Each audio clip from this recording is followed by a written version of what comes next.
This is OwlUp, where learning happens in minutes, not hours. For a deeper journey, explore all our courses at owlup.co. Now, let's dive in.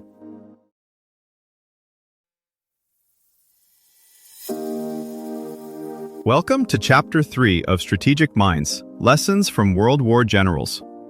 In this episode titled Leadership Under Pressure, the Eisenhower Example, we'll explore how Dwight D. Eisenhower navigated intense challenges during one of history's most pivotal moments. Get ready to uncover the strategies he employed to maintain composure and make critical decisions under pressure. Let's dive in. Under a gray French sky, one man quietly authorized the largest coordinated gamble of the century, knowing a single word from him could send tens of thousands to their deaths or back to their bunks. And he did it after barely sleeping, with a voice that sounded almost relaxed. He wasn't relaxed, of course. On a table nearby lay a folded slip of paper taking full, personal blame if the invasion failed.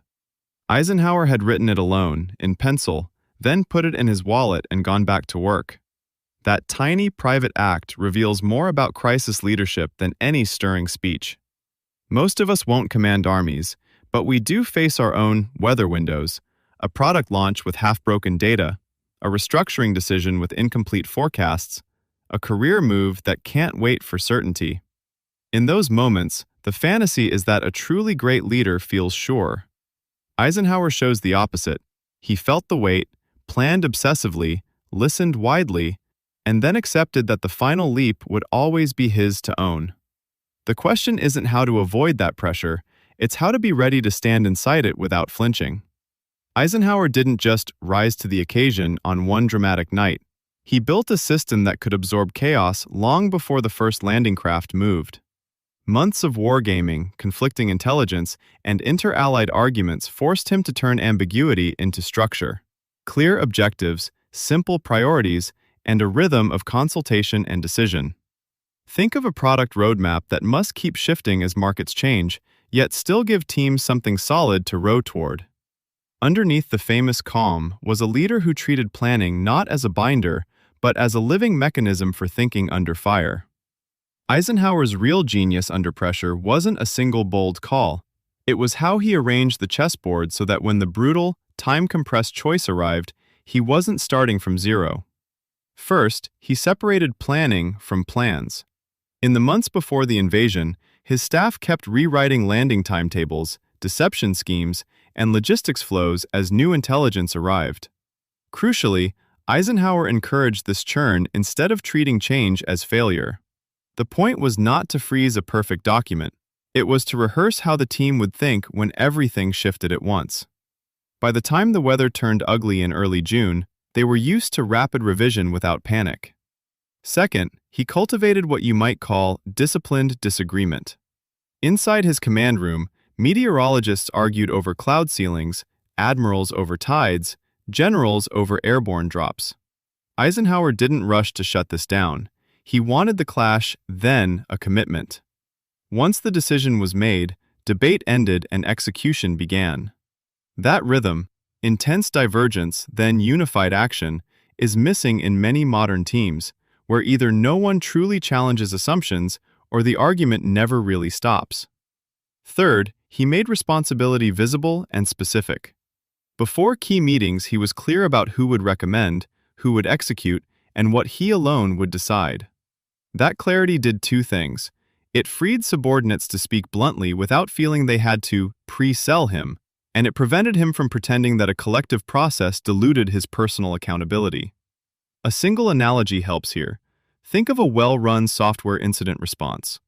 The best SRE teams don't improvise roles while the site is down. They've pre-assigned an incident commander, communication channel, and rollback paths.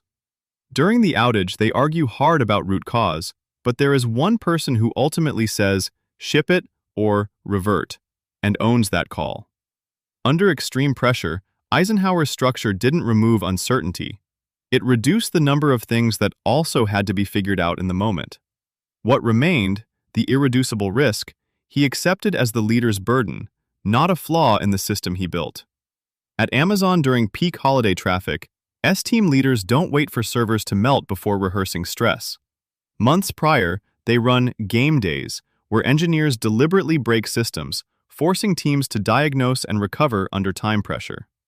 The code matters, but the real asset is a shared reflex: who speaks, who decides, how fast information moves. By the time real incidents hit, they're not inventing rituals, they're executing practiced ones. You can see a similar pattern in an NBA team with a veteran point guard. The playbook is huge, but in the final 30 seconds, the leader is scanning matchups, timeouts, and momentum, then calling a simple set everyone knows cold. Preparation narrowed options in advance, so the on-court choice is sharp instead of frantic. Use that lens on your own team. Where are you still improvising roles in crunch moments, and where have you quietly built habits that let you focus on the truly hard calls rather than the mechanics around them?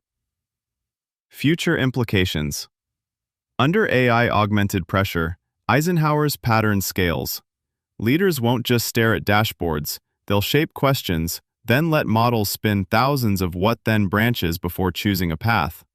Think less lone hero, more conductor cueing different sections of an orchestra as the tempo jumps. As climate shocks and cyber incidents stack and overlap, advantage shifts to teams that pre-negotiate how human judgment and machine simulation interact before the sirens start wailing. Your challenge this week: pick one upcoming high-stakes moment and script it Eisenhower style. Before it hits, define roles, invite one hard objection, and write a 2-sentence note taking full ownership for the outcome. You don't have to share it, but carry it. Leaders grow faster when they quietly rehearse the weight they're willing to bear. This was OwlUp, your daily step forward. This series continues with more chapters on OwlUp.co. Visit OwlUp.co to access the complete course and continue your learning journey. See you there!